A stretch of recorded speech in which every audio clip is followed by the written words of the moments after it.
Salut tout le monde, dans cette vidéo je vais vous présenter les lunettes FPV HeatShine EV100.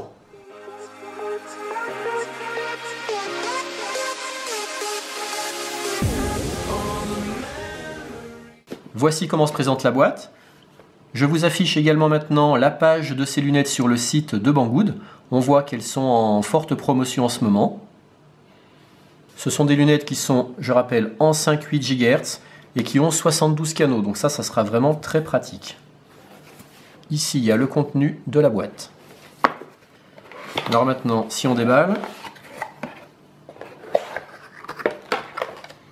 on a une petite lingette, une notice en anglais. Voici les lunettes.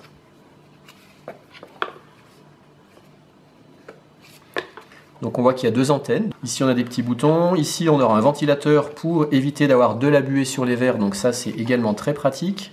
Et ici on a deux petits cartons qui contiennent également d'autres accessoires.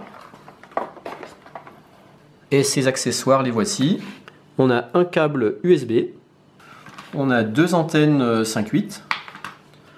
Un accu LiPo. Donc c'est du LiPo 2S en 1000 mAh. Il a un testeur de charge. Et puis la recharge se fait ici par cette petite prise. Et enfin, une petite bande velcro. Alors là, je vais vous donner tout de suite une information qui est très intéressante pour les gens comme moi qui sont myopes. C'est qu'il n'y a pas besoin de mettre un kit de lentilles à l'intérieur. Mais ici, on a deux petites molettes qui nous permettent d'ajuster le réglage de la vue. Et ce qui fait que moi qui suis quand même pas mal myope, eh bien j'arrive à avoir une vision très nette grâce à ces petites molettes. Donc il y a une molette pour chaque optique. Ici on peut régler l'écartement au niveau des yeux. Donc si on bouge ici, voilà. Ici on va venir brancher nos deux antennes.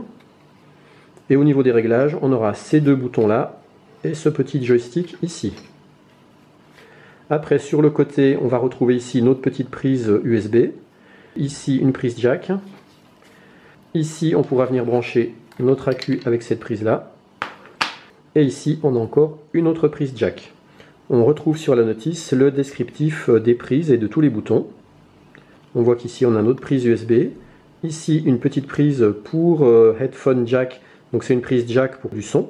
Ici c'est notre prise d'alimentation. Et ici une prise AV in-out. Donc ça veut dire qu'on pourra rentrer ou sortir de l'audiovisuel. Le petit bouton du dessus va nous servir à rentrer dans les menus, dans les modes de réglage, pour régler également la luminosité, le contraste. Et puis là, ce sont nos deux petits boutons pour changer les chaînes, et puis également pour activer un mode OSD.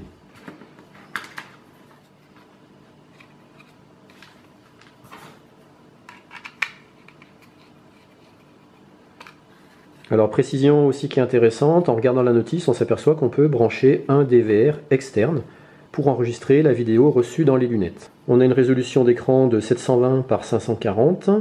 On voit qu'on peut corriger la myopie jusqu'à une certaine limite. On a un accu de 2S en 1000 mAh. Il y a également donc, une alerte de faible batterie.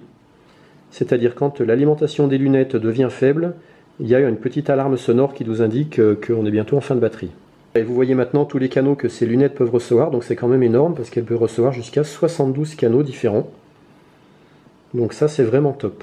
L'accu peut se fixer très facilement dans un logement qui est ici, là. Les lunettes peuvent être alimentées de deux façons, soit avec l'accu ici, soit avec une alim externe par la petite prise USB.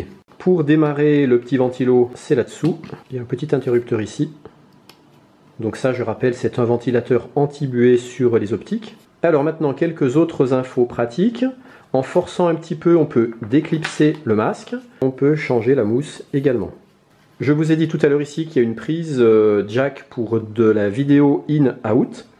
Alors pour avoir de la vidéo in, c'est-à-dire regarder dans les lunettes une vidéo extérieure, eh bien il faut appuyer sur ce bouton-là quand c'est branché, bien sûr, jusqu'au troisième bip. Donc là j'appuie. Un bip. Deux bips. 3 bips. Donc là je suis passé en mode vidéo in. Pour repasser en mode réception vidéo, on rappuie jusqu'à 3 bips.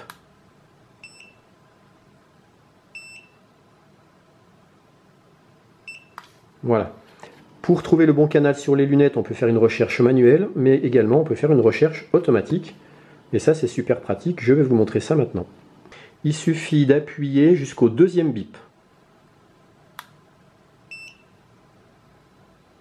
Je lâche. Et là, il lance un scan automatique sur les 72 canaux qu'il a. Et il s'arrête dès qu'il reçoit une bonne image. Si on appuie qu'une fois, on passe en Racing Mode. Et puis on peut également faire des changements de canaux manuels ici. J'aurais voulu vous montrer ce qu'on voit à l'intérieur des lunettes, mais j'ai pas réussi à introduire une caméra à l'intérieur assez près de l'écran pour qu'il y ait un bon rendu. Et puis pareil, je n'ai pas le matériel, il me faudra un DVR externe pour éventuellement pouvoir enregistrer la vidéo reçue par les lunettes pour vous la montrer, mais je n'ai pas ça. J'ai essayé avec un Arcos, c'est du matériel ancien, mais ça n'a pas marché. Donc je suis désolé, je ne peux pas vous faire le retour du rendu des lunettes vraiment en mode FPV. Donc pour résumer les quelques gros atouts que je vois sur ces lunettes, ça c'est le testeur de batterie, maintenant c'est pratiquement partout mais c'est bien.